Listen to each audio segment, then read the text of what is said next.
He thought he could cheat and get away with it, but he never saw my revenge coming. It all started after we got home from our friend's engagement party.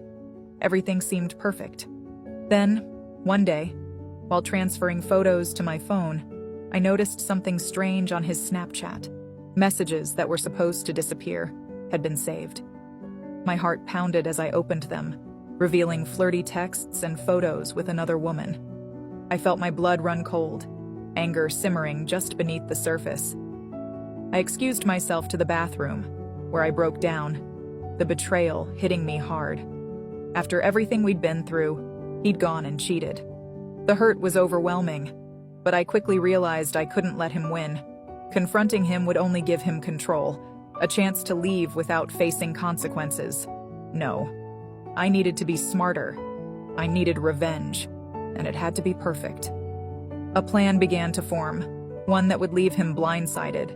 I'd helped him build his life here from scratch, and now I'd take it all back. But I had to be careful. If he sensed what I was planning, he'd walk out on his terms.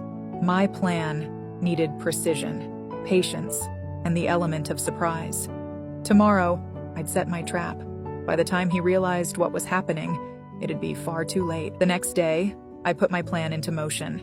I greeted him with a smile, made his favorite breakfast, and suggested a spontaneous trip to San Antonio. "Let's forget about everything for a while, and just have fun," I said, my voice steady and light. He didn't hesitate, not suspecting a thing. He laughed, nodded, and agreed. It was the perfect distraction. He was relaxed, unaware of where we were truly headed. I told him to take a nap, that I'd wake him when we reached the hotel.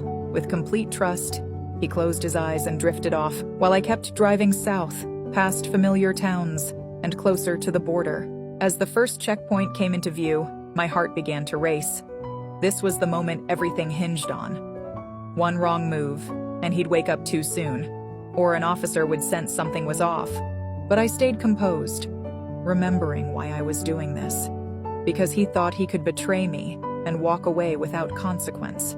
He stirred slightly, but I kept my expression neutral, steadying my breath as we passed through the initial checkpoint without a problem. The road stretched ahead, the weight of my decision pressing down, but there was no turning back now. By the time he woke up, we'd crossed a line that neither of us could return from. As officers approached, he woke up, realizing too late what I'd done. When the officers waved us in, he stirred, groggy and disoriented, looking around in confusion. "Where are we?" he mumbled, his voice tinged with panic as he noticed the signs around him.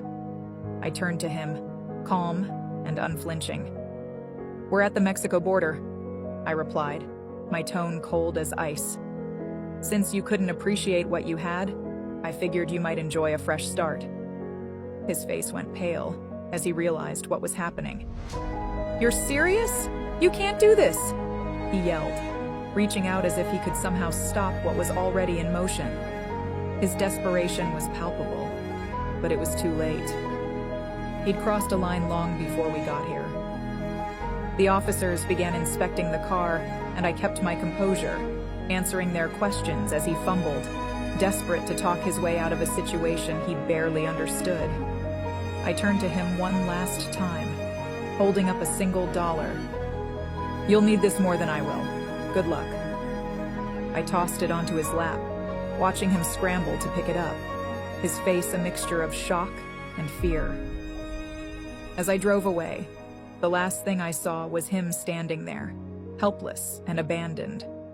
A man who thought he could get away with everything, until the tables turned. To this day, I don't regret it. Sometimes karma needs a little nudge, and he deserved every bit of it.